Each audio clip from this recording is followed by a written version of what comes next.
Hello, everybody. What a crowd. So great to see so many familiar faces and new faces to talk about one of our favorite topics, the Climate Action Plan. Again, I'm Christy Goldfuss, and I head up the White House Council on Environmental Quality.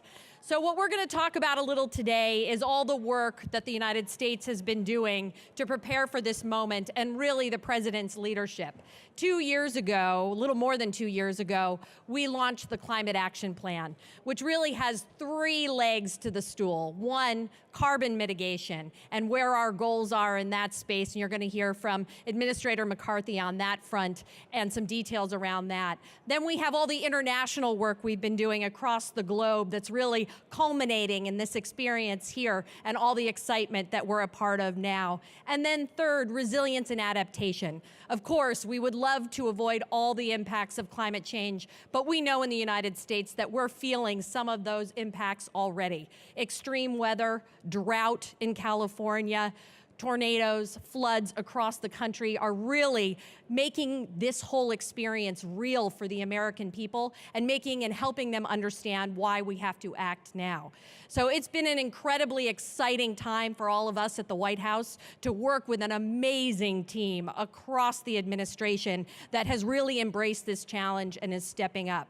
So without further ado, really, we look at one of the stars of this whole effort, really our rock star when it comes to climate change, is Administrator Gina McCarthy.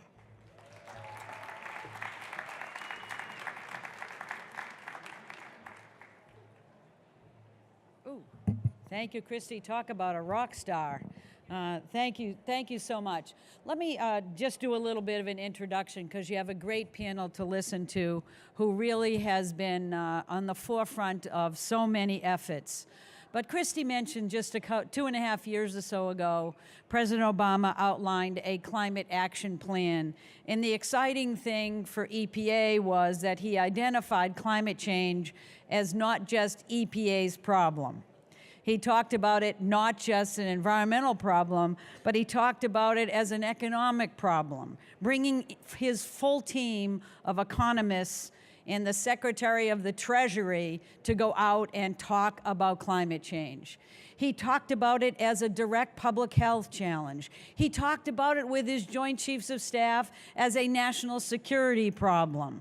So he reframed the question and reminded us that action on climate change is our moral responsibility to tackle effectively. And he laid out a series of strategies that was across the administration in terms of how we would implement and recognize climate change in everything that we did. So you will hear from the panelists of some of the agencies in the White House that really has been forming the leadership team to do a couple of things. First of all, to make sure that we take strong domestic action on climate change. Secondly, to make sure that we address the adaptation challenge and resiliency. So we're working all across the board, not just the federal level, but at the state level and community level to manage the changing climate that we can no longer reverse. And the third thing is to make sure that the U.S. played a leadership role at an international conference like this to make sure that we could get an international effort that was aggressive and would move forward to the extent that climate change demands. So I'm extremely excited to be kicking this off. I also think you know that EPA has been an incredibly busy part of the delivery of the Clean Air Plan and the Climate Action Plan that the President laid out. One of our keystone efforts has been the Clean Power Plan. Janet McCabe is here and is going to be participating in that panel so she can discuss it with you. But I wanted to lay out a couple of the other things that have been going on at EPA. I think first and foremost, you know that we've established greenhouse gas and fuel economy standards for our passenger vehicles. And that has demanded that we get twice as far on a gallon of gas in our vehicles by 2025. But the most important part of that is the kind of reductions we're going to get in greenhouse gases and the kind of savings it's going to produce for all of our consumers. So it shows us that we can rebuild the auto industry, bring back jobs in the United States while we address both our climate and our air pollution challenges. Then you have our oil and gas and our methane initiatives. The U.S. has been very aggressive in looking at setting goals for reduction of methane. We've been doing it through our international efforts on CCAC, but we've also been doing it domestically. We are taking a look at the oil and gas sector, and we're focused on 4 rules that will deliver significant reductions. We are looking at new voluntary initiatives to identify other opportunities, and we are going to keep moving that forward. We're also looking at our landfill industry and figuring out and proposing rules that will continue to take advantage of new technologies moving forward to reuse the methane that is otherwise being leaked into our atmosphere. And we're also looking at HFCs. Now, I want you to all know that the HFC challenge is a significant and growing one. We recognize that, and we are working across the board, in particular in the Montreal Protocol system, to actually get an amendment to the Montreal Protocol in 2016 where all countries can get together and take stock of how much our HFC emissions are growing and how to turn that around and regulate it under what is perhaps the most successful environmental treaty ever written, the Montreal Protocol. So I'm excited that we got together and agreed to do that. There's a lot of hard work moving forward. Now, let me just say a few words before Janet provides you a lot more detail, because I want to talk to you just a little bit about the fact that the U.S. leadership is perhaps it's perhaps seen in no better way than through the eyes of the Clean Power Plan. And you probably have heard that this issue talked about on a number of occasions. And I want to tell you how proud I am at EPA for delivering the goods and for Janet McCabe and her team. And I want to thank the White House, and I want to thank DOE and USDA and others who really came together to make sure that we use the brain power across the U.S. government to develop a plan that we could all be proud of that's going to deliver 32% reductions in our power sector based on the 2005 emissions, and we're going to do it by 2030. It's just a remarkable accomplishment in a bunch of different ways. First, it follows the science and the law. If you're worried about whether it's going to stand up, ask me, ask EPA. For 45 years, we've been reducing pollution to the tune of 70% of the pollutants have been reduced, while our GDP has tripled. We will make this work. We have written it in a way that it will stand the test of time. The second thing it does is show us that there are solutions on the table that we can draw on in order to address our climate challenges today. We do not need to wait for the next generation. In fact, by using the solutions available to us today, which happen to be solar energy, wind energy, the full range of renewables, as well as energy efficiency, we can transform our energy system moving forward and spark the market to get us to that next generation, because they'll see the investments that are being made. In fact, we know the energy system in the U.S. has been transitioning already, which is why this power plan is so successful. It's why you see industry sitting here and saying they can do it, which is why you see industry outside saying, I can do it, which is why you see utilities embracing this challenge to meet these standards, and why states all across the U.S. are rolling up their sleeves and delivering a plan, because we gave them the flexibility to develop those plans in a way that would be affordable, keep our energy reliable. So I am excited, but the last reason why it's so much fun, before I turn you over to the panel, is that it has sparked a change in public opinion in the United States, which is galvanizing public sector engagement in being part of the climate solution moving forward. If you're worried about rhetoric you hear from the U.S., that the U.S. government may not be committed, it's a democratic process, and democracy is speaking. The public sector, the private sector are all here to tell you that climate change is real, it's happening, the U.S. is doing something about it, and we are going to continue to provide international leadership on this effort, commensurate with the tremendous threat that climate change is posing, not just to the U.S., but to the world. So I am happy to, at this point, be turning this over to an expert panel, which I think will show you the kind of collaboration across the U.S. government, the way in which the public is demanding leadership of our government moving forward, and the way in which President Obama has galvanized that leadership, delivered actions, and will continue to drive them forward. So, Christy, thank you for the opportunity to be here. Panel, go at it, be good, tell them what we're doing, and let's get going. Thanks so much. Thank you. Thank you so much. Thank you, Administrator McCarthy. We've certainly appreciated having your leadership and enthusiasm here at the U.S. Center.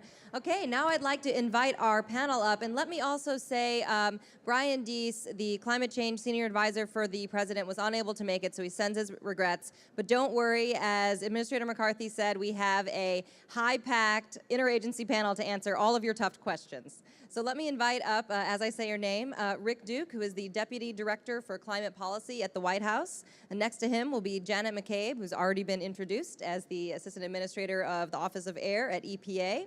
Jonathan Pershing, who is the Deputy Director of the Office of Energy Policy at the Department of Energy and also Senior Advisor to Secretary of Energy Moniz. And finally, Bill Hohenstein, who is the Director of the Climate Change Program Office of the U.S. Department of Agriculture.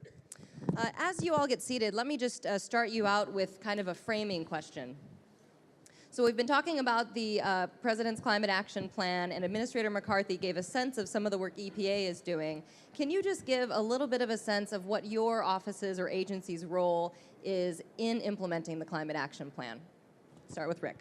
Sure. Thanks, Ashley. And I'll just give a sense of the role of the White House, which, not surprisingly, is coordination across all the work of the different agencies. So we make sure that we're dealing with climate resilience and domestic carbon pollution reduction and international leadership, the three elements of the Climate Action Plan that Christy mentioned at the top. And we work across all the agencies to make sure that we're driving progress across each of those three topics, and that we're doing so in a coordinated fashion. And I'll just say a bit more about this later, but we are every day waking up and worrying about hitting our numbers, and that's a big part of our responsibility in the White House, is to make sure that all this adds up and delivers the change that we need. Thanks, Rick. At EPA, we have just a little bit of responsibility with respect to implementing the Clean Power Plan, Climate Action Plan. We're, of course, working on the variety of programs that the Administrator mentioned. With respect to the Clean Power Plan, which, as she mentioned, is just absolutely a fundamental element of this program, once we finalize the rule in August, and even before that, actually, we have moved full bore into implementation work. You may or may not know that under the Clean Air Act, EPA has a robust partnership with our state governments, state partners, who do the most of the work to implement the Clean Air Act across the country.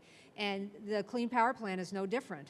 We set the standard, the expectation, the environmental goal in the Clean Power Plan, but then it's up to the individual states who have these facilities within their borders to develop plans tailored to their own particular situations and actually put those in place. So we are working closely with our state partners, working closely with the industry. We are gathering information, we're answering questions, we're trying to put out answers so that people understand what their choices and paths are. And I'll maybe talk about this a little bit more in a few minutes, but one of the key features of the Clean Power Plan that I think is making it so workable and doable, as the Administrator said, is the vast flexibility that states and utilities have for how they might go about achieving these goals. And so there's lots of choices to be made, and we are committed to being there, working with the states to help them decide what the best paths are to take. Thanks very much. So the Department of Energy is actually in a somewhat different position. Very largely, we are not a regulatory agency. Our authorities on the regulation side are in one particular area, we actually regulate appliance standards in the United States. The appliance standards cover really everything from lights to refrigerators to microwaves to ceiling fans. That collective total is really a significant user in the U.S. energy system. And we have accelerated under the plan. We've accelerated the rate of the issuance of these kinds of standards. We're doing them more aggressively. We've looked for every possible area of potential improvement. We've really pushed the technologies. And under the plan, we will achieve about 3 billion tons of greenhouse gas reductions with that set of standards. So really a very significant gain. And the only way you get there is by thinking through how the appliances work, right? And an individual appliance will save you a couple of pounds, but we have tens of millions of these in the country, and they are used over years. And if you can keep ratcheting up those standards, you can make a difference and save consumers money, and save an enormous amount of energy, and save a lot of greenhouse gas emissions. But a second area where DOE is really quite actively engaged, and also a significant part of our work under the plan, is that we have some loan authority. DOE is really a science agency and a technology agency. And the lending authority that we've got there under a series of rules, something called the Loan Program Office, has got current assets on the order of $40 billion that we can put to various kinds of investments. Clean energy investments, advanced vehicle investments, technology manufacturing investments, and these have already begun to leverage significant private sector activity with our support. You've got to have private sector loan matching, right? So we don't just go out and spend the money. We're looking to get skin in the game from people we work with. And that's got to be a significant part of the total. And there are a set of rules that we've got to follow and regulations that have to be followed. But if you can do that, the federal government has resources to put to this task. What kind of things have been funded? The world's largest concentrating solar plant has been funded. We funded programs in nuclear energy, which can really make a zero carbon contribution to baseload. We've put in resources that can look at manufacturing of panels, both solar panels and wind programs. These kinds of things fundamentally will alter the technology vision going forward. I note that both Christy, the administrator, Rick, we've all talked about a number of other components of the climate action plan. DOE is involved in the other parts as well. Let me just say 2 words about resilience. It's very clear that the consequences of climate change will have an enormous effect inside the United States. And that effect is in no small measure going to be felt by the energy system. We've done a series of surveys looking at U.S. energy assets and the kind of impact that you might see on those assets around the nation. We've looked at water. Many people may not know this, but there is more water used in the energy system in the United States than used in agriculture. That's a startling statistic. People don't think about that, and the dynamic and the consequences of change in available precipitation, in available groundwater, is going to shut down U.S. cooling facilities for our existing power fleet. We are working to invest in low water flow opportunities and alternatives to manage that. We have done a series of analyses around the change in electricity demand for more cooling required in the summer as a consequence of changing climate. How do you work on that? How do you think about the consequences for alternatives to HFCs instead of the coolants that you now use in your air conditioner to manage that? We're a technology agency. We play there as well. And we've done maps across the board of looking at these impacts and publish those at the national and at the state level. And lastly, let me say a few words about our international play. The Energy Department is quite a large agency. We run 17 national laboratories. About 100,000 people work at the department. And we are engaged in the next generation of technologies across the board and look not only at those that would play out at home in the United States, but also those that may have opportunities abroad. We're an active participant in the Low Emissions Development Strategy, the LEDS program, that's coordinated by the State Department and run by USAID, a lot of the technical work out of DOE. We have done an atlas of the available work, of the availability of resources for wind and solar that is available globally, which we've run through the National Renewable Energy Laboratory, that's available online. We've done work with China in terms of a China-US Energy Research Center. We've got a program in advanced technology that we're running with India. We've put together a clean energy ministerial, which has brought together 23 nations around structures of advanced energy opportunity and policy, which we help support. We're actively engaged in Africa with the Power Africa initiative in support of USAID. This agenda that we bring from the Energy Department, primarily a domestic one, extends more widely.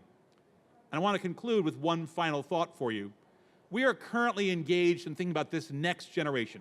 How do we work on the 2025 target? how do we get effectively to our 26 to 28% reduction? But we are committing here in this negotiation to go well beyond that. We're working towards decarbonization. We're working to get to a zero-emitting energy sector. And that requires an R&D agenda. And one of the major announcements that President Obama made when he came on Monday last week was to talk about this mission innovation. We've put together at DOE a coalition of the 20 largest R&D countries in the world. They represent about 85% of global R&D in clean energy, and we have each pledged to double our R&D financing. And we are working with the private sector to take the benefits and the fruit of that R&D and bring it to market. And that will enable the next generation and the one beyond that of cost-effective, low-emitting, clean energy solutions that will help solve the problem. This is the kind of contribution that DOE is working on to contribute to this larger agenda. Thank you, Jonathan. Let me briefly describe the role that USDA has in all of this. Principally, climate change will affect agriculture. Our secretary was here last week, and he announced a major new scientific assessment that we released last Wednesday on the effects of climate change on global food security. And we've found that climate change can threaten all of the progress we've made over the past 20 years in improving global food security and put another 175 million people globally at risk for food insecurity. So this issue is important to us at USDA. We view it as something that threatens our very mission.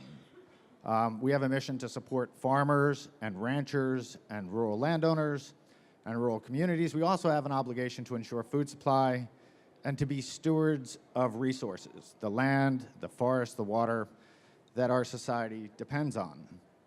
And so we're working hard within USDA to position our programs and our resources to both help farmers and landowners adapt to climate change and to take on the responsibility that we have in addressing the buildup of greenhouse gases in the atmosphere.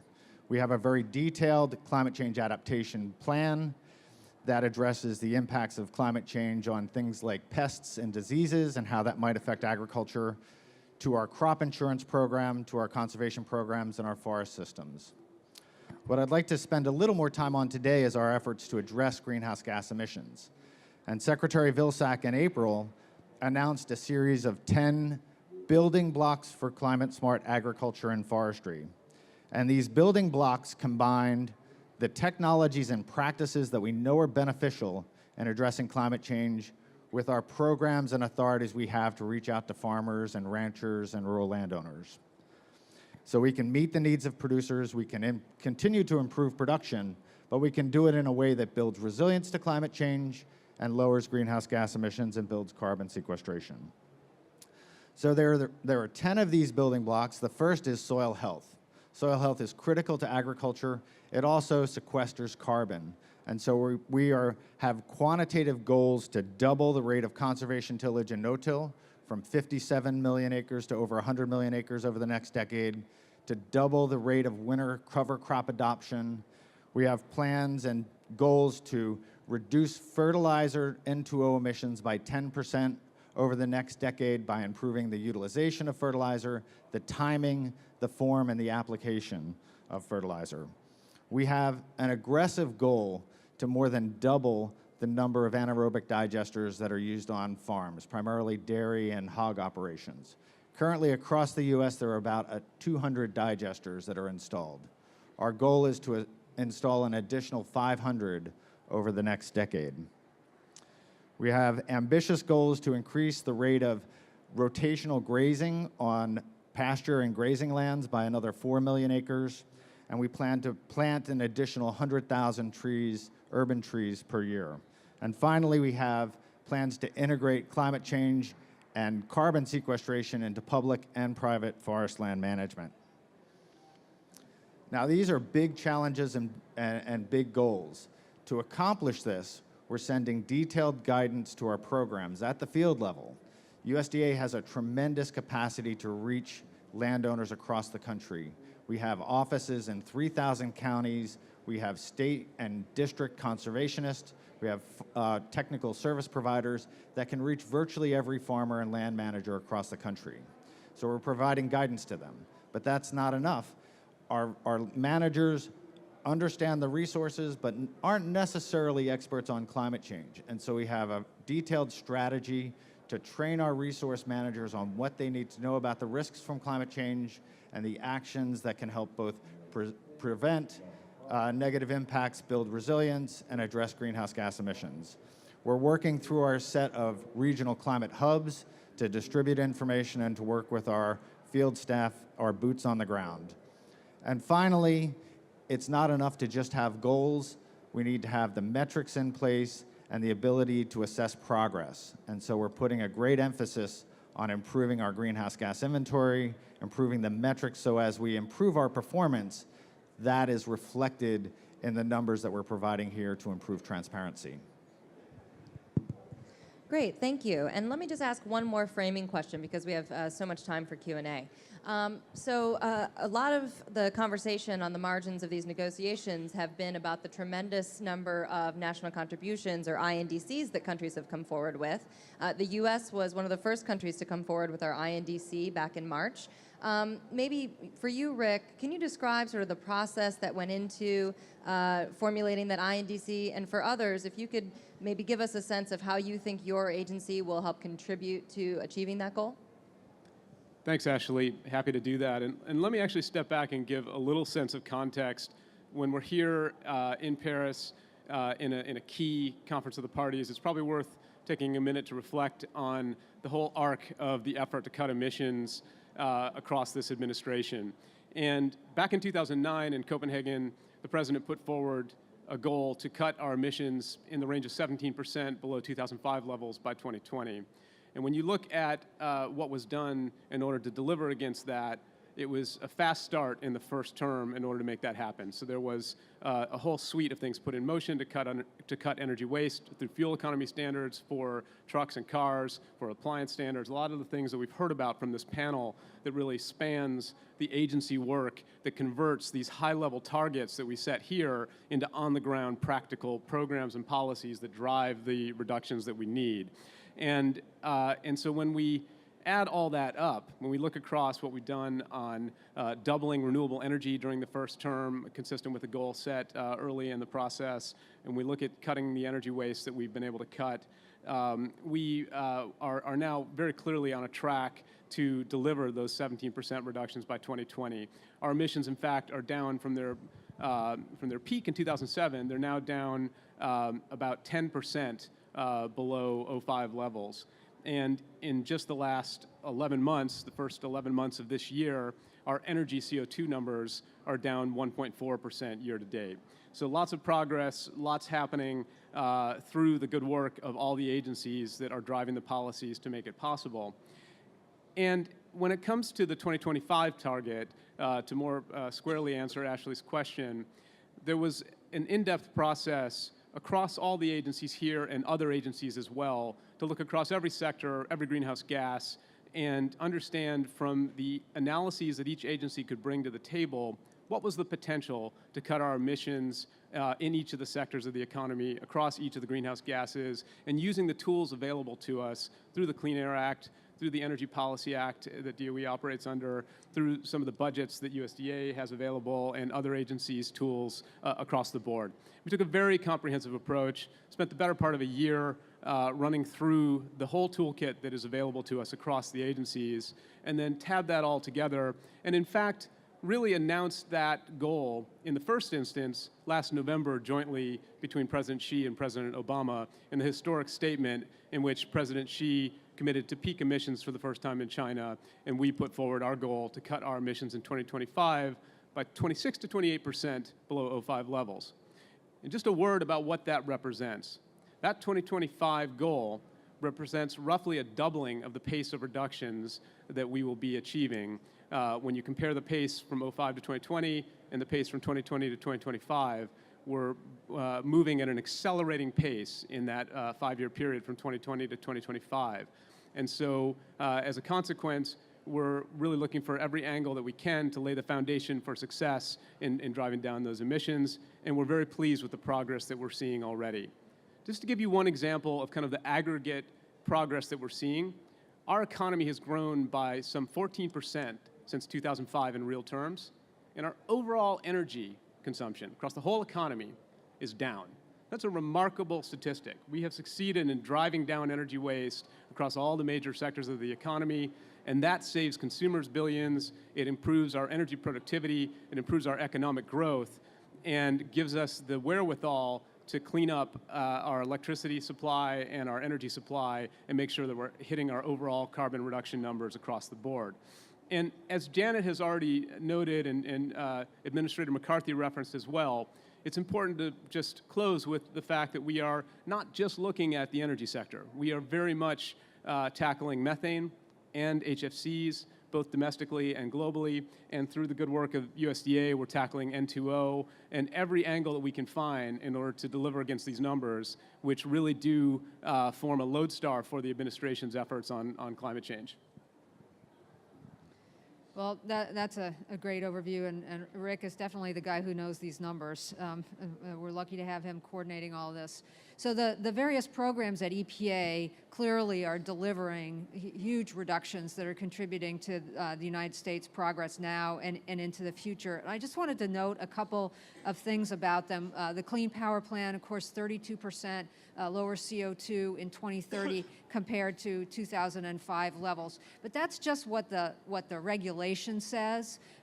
With this rule, as with many others, and with others in the past that dealt with more traditional air pollutants, we know that there's a tradition, there's a practice of things moving faster in terms of reductions than even the regulation requires or contemplates, especially when those regulations are built on the innovations that are happening anyway.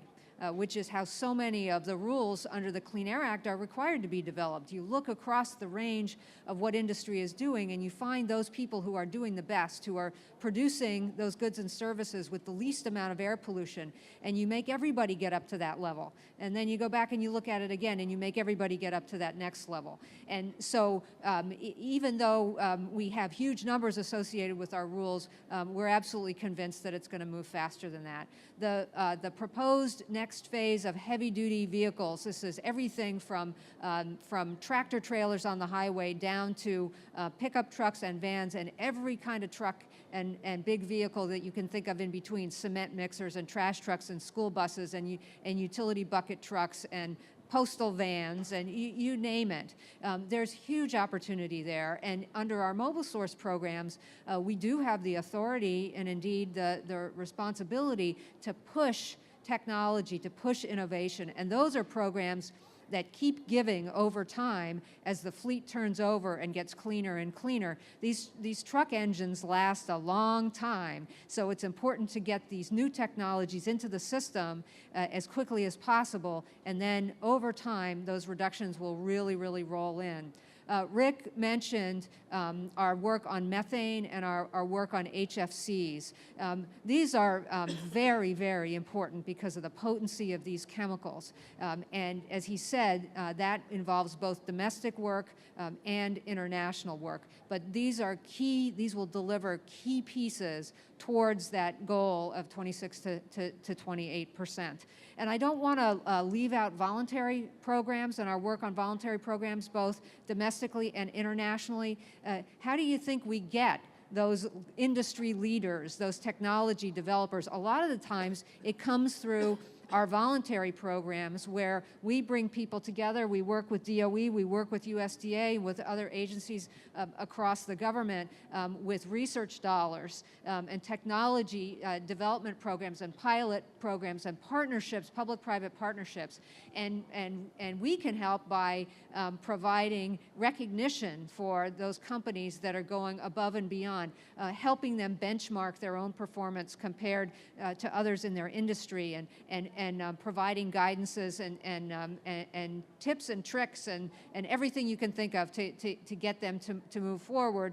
that helps us develop the information and data that we need to educate others who might be interested in being those very proactive corporate citizens, but also helps us build that record of information that we need for when we do go forward with a regulation, so that we're taking those cutting edge technologies that industry is putting in place and getting them into our regulations. So we're really excited and so proud to be able to contribute through the work of the private sector and our state and local regulators, a huge, I think, a huge element of the reductions that we need to get in the United States. I just want to pick up on a couple of points that have been made. The first one is to talk a little bit more about this notion of the state action. I think what's been clear from all of our interventions you've heard from each of our agencies, how much of the U.S. implementation is supported by the federal government, but actually undertaken at a state and local level. And I think each of us have somewhat different mechanisms to reach out to those communities. From the Energy Department side, every single state has got an energy regulator. The Association of Regulatory Utility Commissioners is the place that we tend to interact to engage with that community. Those are the folks who will have to actually take the regulatory actions to implement the Clean Power Plan. Those are the folks who also look at energy security. They're the folks who look at prices. They're the folks who look at alternative technologies and make judgments on those. And one of the things that we do from the Energy Department side is to provide them guidance, to give them options, to say, well, you have choices here. You're trying to meet this power plan. You're trying to meet your objectives on security. You're trying to keep costs down for the consumer.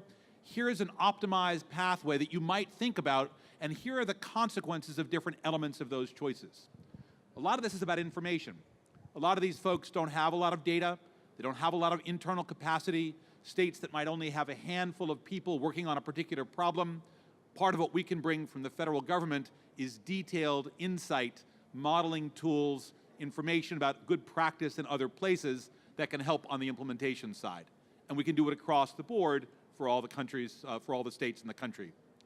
I want to point to a second point which was largely made here as well, and that has to do with the mechanism of follow-up. I think all of our agencies have taken somewhat different approaches to this. At DOE, we've got an internal committee whose job it is to meet on a regular basis, in fact, we tend to meet weekly, to review progress on meeting our objectives. And that means across the board, it means all of the senior officials responsible for various components of the plan get together and talk about how we're doing. And we have in-depth discussions of what's working and what's not working, what we've delivered, and then what we're trying to do next. Because it should be very clear, the plan is not a ceiling, the plan is a floor for intent to reduce emissions. And DOE's components of it are going forward as well as retrospective, and our objectives are to think of the best possible ways to provide next steps and to continue to iterate on those as an internal matter. And it starts with the Secretary, and it runs through all of our next level leadership and becomes a regular reporting process that we are required to do internally to ensure that we're on track to meet the objectives that we've set.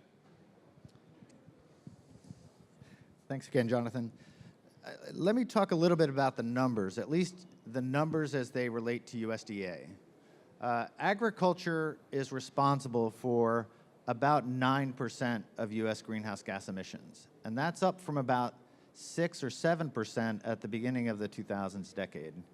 And that's not because agricultural emissions have increased, it's basically because emissions from the energy sector have declined. So we have a little bit of work to do within the agriculture sector to keep up. In addition, forests offset about 14% of all U.S. greenhouse gas emissions. So if you look at the land sector broadly, we're a net sink. Some other numbers that are important are the economic numbers. When we look to farmers to do things to reduce greenhouse gas emissions and increase sequestration, we want them to do things that also make economic sense. And so the activities, the technologies and practices that we're promoting through our voluntary conservation and energy programs are ones that also make sense for farmers' bottom lines. Improving soil health improves productivity and can reduce the inputs that farmers have to put on the land. Improving fertilizer utilization goes directly into a farmer's pocket because they don't have to expend that money on fertilizer. So those are the practices that make the most sense for farmers, and those are also the ones that make the most sense for the environment. There's a great potential to reduce emissions within the agriculture sector. We're hoping to double the benefits that we get from our conservation programs over the next decade. Okay, let's go ahead and go to audience questions, and I'm going to take 2 at a time. So if you could just raise your hand, I can get a sense of who all has questions. That'll be helpful. Okay. All right. Where's my other mic here? There we go. Okay. So if you could just take that gentleman's, and I'll start right here with this gentleman. I don't know if I'm a gentleman. I'm Alden Meyer from Union of Concerned Scientists, and a couple of questions. One for Rick. There was a lot of excitement last week when the president joined other world leaders in launching the Mission Innovation Initiative. I wonder if you could say a little bit how we're going to roll that out and get support in Congress to double clean energy R&D funding over the next 5 years, and sort of what the next step is in the international process on that as well. And then for Jonathan, I note that your boss, Secretary Moniz, will be chairing the Clean Energy Ministerial meeting in April or May, I'm not sure which, in San Francisco. And I'm wondering if you could tell us a little bit about what's on the agenda for that and what the administration hopes to get out of the last Clean Energy Ministerial that Secretary Moniz will be part of in his term. Great. Just one more.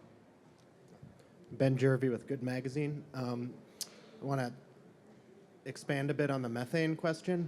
As I'm sure you're aware, the EDF study results came out this week about the Barnett Shale, and the emissions were 90% higher than EPA estimates.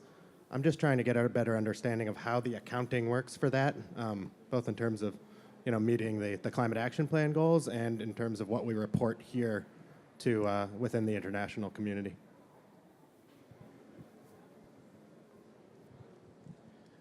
Great. So I'll start with Alden's first question around mission innovation. I think we're in budget season back in DC, and that can often be a contentious process, as is well known. But what I would say is that in the case of R&D investment, research and development to help improve our productivity, in this case to not only do that, but also improve our climate and energy security by developing the alternatives that we want to deploy domestically and globally for export, there's a very broad bipartisan support base for that investment. It doesn't make it easy, but it does mean that in this particular domain, we think that we've got a real opportunity to work with Congress across both sides of the aisle and build on the enthusiasm from the private sector that we saw in the Mission Innovation launch in order to make it happen. And Jonathan may want to add a little more on mission innovation. Thanks very much. Let me try to address a bit the innovation discussion, and Alden, also your second question. In our preliminary discussions, and we've done some briefings for both members and for staff in Congress, we pointed out a couple of things which seemed really to be attractive. The first one was the rate of change in this technology arena and the potential for the United States to be competitive if we also engage in the R&D side of this agenda. If we look at our history, we've done quite well in this domain. It's been an area in which the U.S. successes have led to economic growth, they've led to jobs, they've led to things that Congress, in all parties of Congress, would like to see more of. The kinds of things where the government, in most people's mind, has a clear role, a place where by itself the private sector might not engage, but if supported, could take the fruits of government investment and turn that into profitable enterprise. That's resonated a great deal. We brought with us a series of technologies, and if those of you have a chance to go over there, there's an exhibit at the gallery space in one of the other hangars down in the airport terminal, one of the other galleries, and we brought a series of technologies that kind of are indicative of what we might bring to the table. One of them, which unfortunately is downtown because we couldn't get it here, is a wind turbine, which sounds pretty mundane and pretty ordinary until what you realize is that this company called Makani, this company has got a flying wind turbine. And one of the things we've found is that if you look at the wind regime in the southeast of the United States, the wind regime at ground level is really not very good.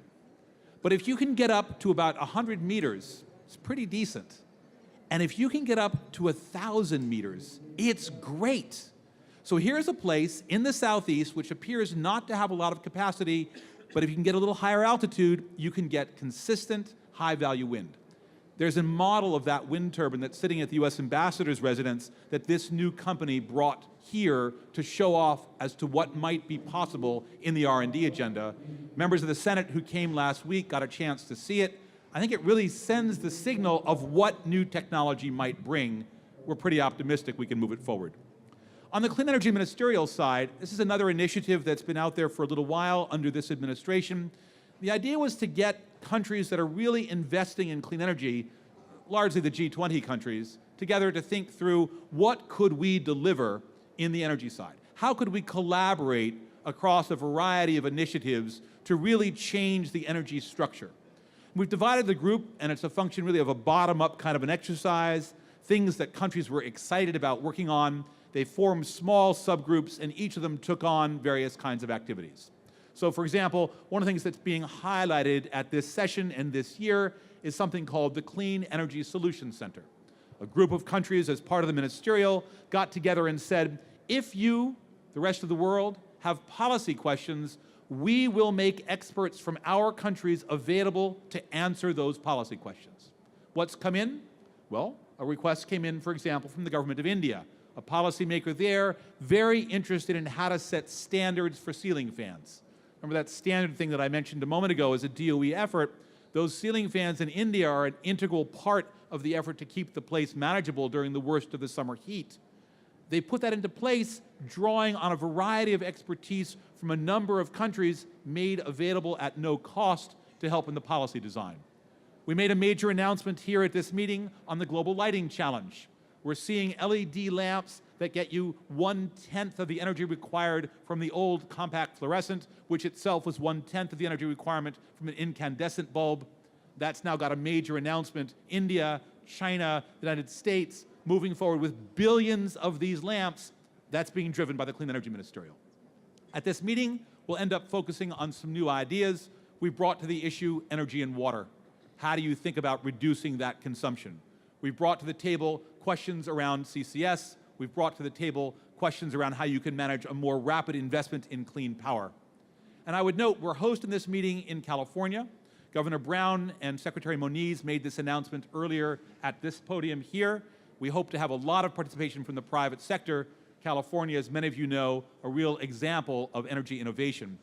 And equally, we noted that the next meeting will be held in China. So here's a model of moving this forward from nation to nation, ownership around the world, driving a clean energy technology future that really reduces emissions, grows competitiveness, builds jobs, provides security. This is a remit for the energy sector globally. I'll speak to the methane question, which raises a number of really important things to think and talk about. There is clearly a lot to continue to be learned about emissions of methane, and the work that EDF and others have been doing, research through peer-reviewed organizations, is just phenomenally helpful.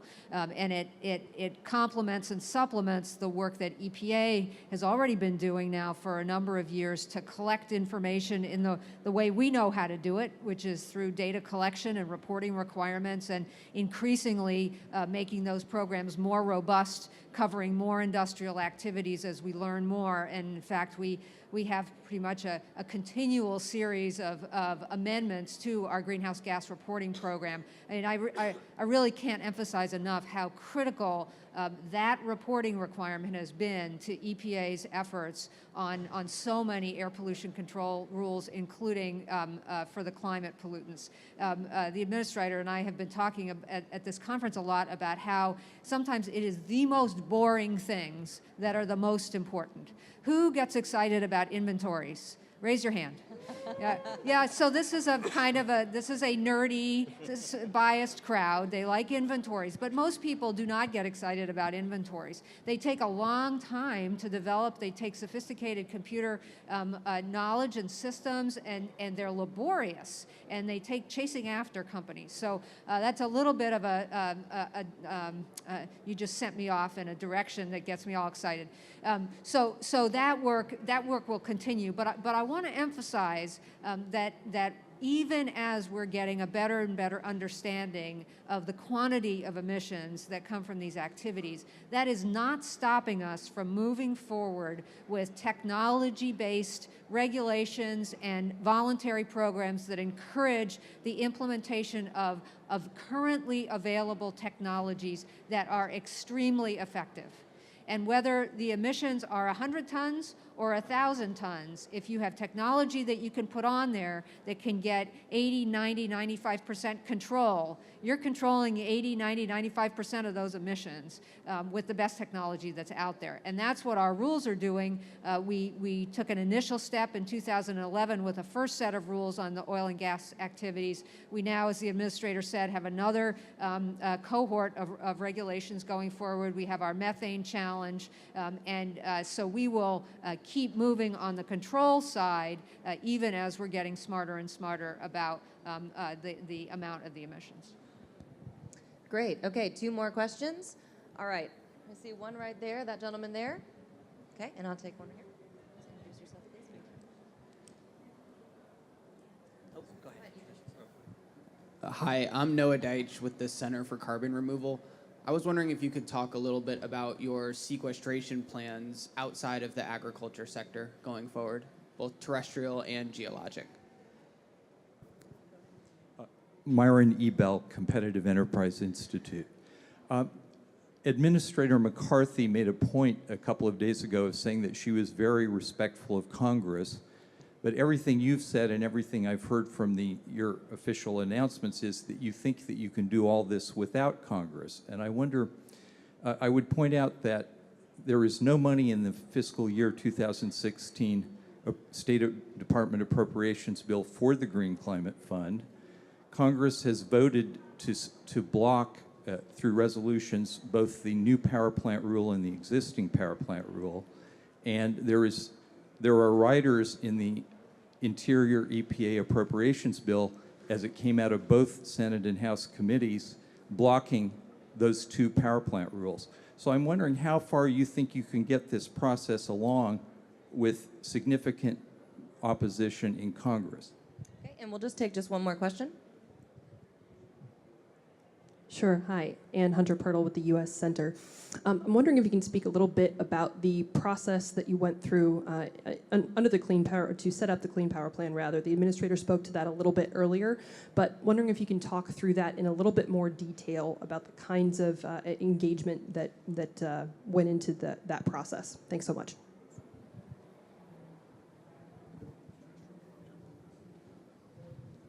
I think I'll handle the terrestrial carbon sequestration part of these questions. I mentioned that USDA announced 10 building blocks for climate smart agriculture and forestry. 4 of those building blocks directly address terrestrial sequestration. We have a building block to promote carbon sequestration on private lands. We have a building block to promote carbon sequestration on public lands, basically the Forest Service lands and the lands that Department of Interior manage. We also have a building block to promote the utilization of wood as a durable building material. And wood has many advantages over some other building materials, cement, steel, or aluminum. It has lower emissions in terms of production, but it also sequesters carbon in the long term. And so we're hoping to greatly expand how we use wood as a building material. It's being used widely in residences, but it has applications in commercial and multi-family housing as well. And we think there's great potential to expand on that. And then finally, wood is also a renewable energy.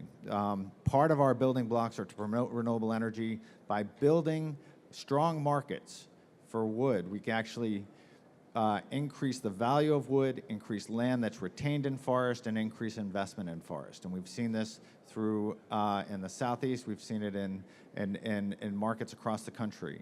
So part of our effort to stabilize, to conserve, and to promote carbon sequestration on the forest is also to create strong markets for wood. Just say 2 words about the geological side. One of the things that's been quite interesting to me is to look at the various kinds of technology models in the energy sector and what they're suggesting. So going forward, it becomes quite a bit more expensive globally, according to these models, if you're going to try to reduce greenhouse gas emissions really aggressively unless you have carbon capture and storage. And so one of the things that we at DOE have been working on are the technologies to drive the price of that down. And that's got quite large and widespread support on the Hill as well. They've provided resources for that kind of activity. And that's funded various kinds of DOE programs, both in terms of lending practices, in terms of basic R&D, and in terms of some initial funding for projects. One of these that's out there is a project in Mississippi, which is not known as one of our states that often thinks maybe as aggressively as people might be aware about these kinds of issues. And yet the state has proposed in its own funding structure to put into the rate base the costs of this carbon capture and storage facility. It's in Kemper, which is a small county in Mississippi, and it's really quite a remarkable facility. It's done a couple of things that I think are going to be novel. It's not very clean coal, which is to say the coal it's using is pretty low grade. It's available in a lot of the world at that low grade. But it's capturing the carbon from that facility and doing so for the first time at scale. It's a facility that's recycling all of its water, which means there's no water that gets outside of the facility at all. It's all internally being used, which means you don't have the pollution. It's doing full recovery of all of its coal mines, which is to say as soon as it's mined, it's revegetated, replanted, and if you've been to this facility, it looks like a park around the adjacent side of it. And it's producing power for a very poor region. Now, its cost overruns are not trivial, but it's the first of a kind.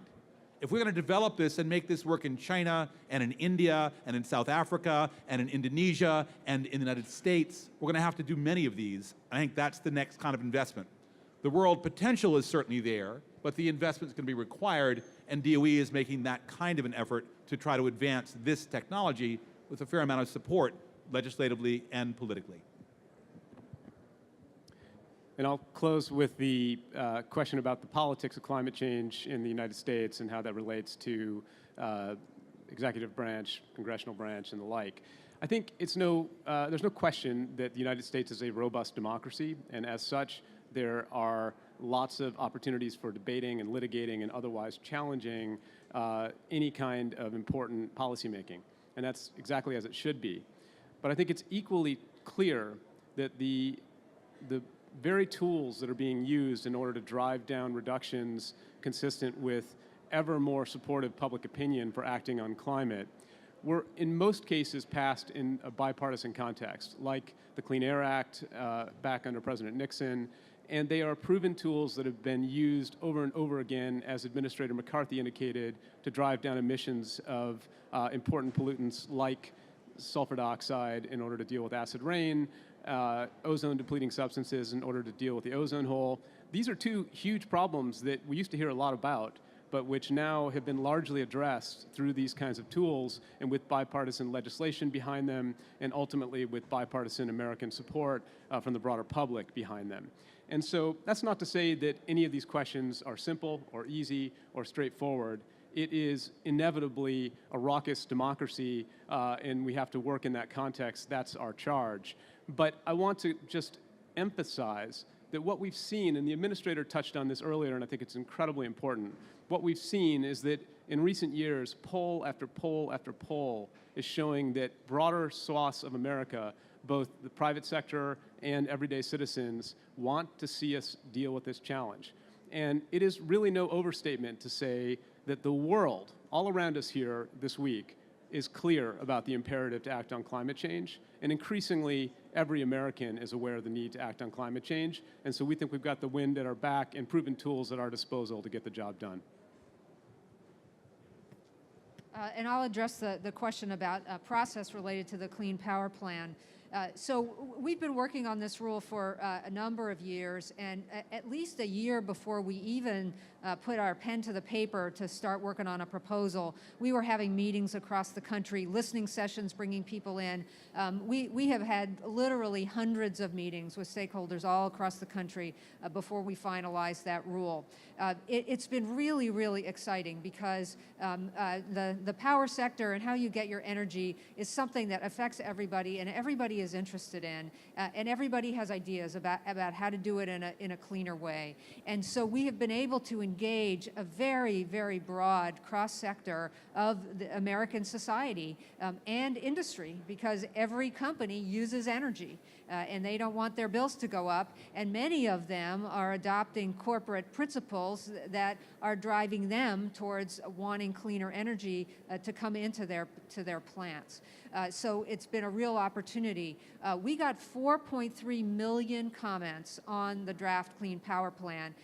We sort of have this little competition in EPA about who gets the most comments, and I can tell you that air always wins, but I think no rule will come close for the foreseeable future, I think, to the outpouring of input.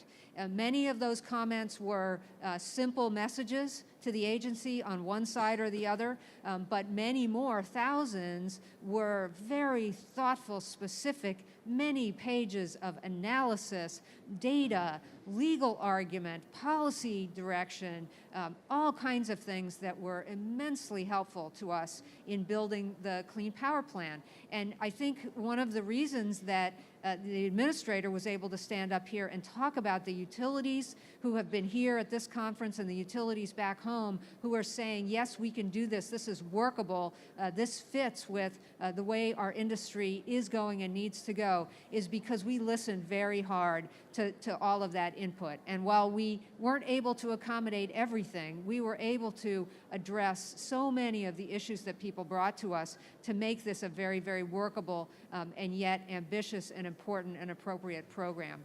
One other thing I want to say about public engagement and public input, it doesn't stop now, because the states now have the job of putting together their plans, and we directed in the Clean Power Plan that states are to conduct robust public processes in their states. Law requires them to have some kind of a public process, but we wanted to make sure that everybody in those states had an opportunity to participate. And that includes citizens and families living in the most vulnerable communities in our country, communities that often have a very hard time accessing and participating meaningfully in the development of public policy in their states. And that won't be the case with the Clean Power Plan state plans, because we've directed that states explain to us how they are conducting those processes so that everybody has an opportunity to have input, to make sure that the benefits of these plans are shared broadly by everybody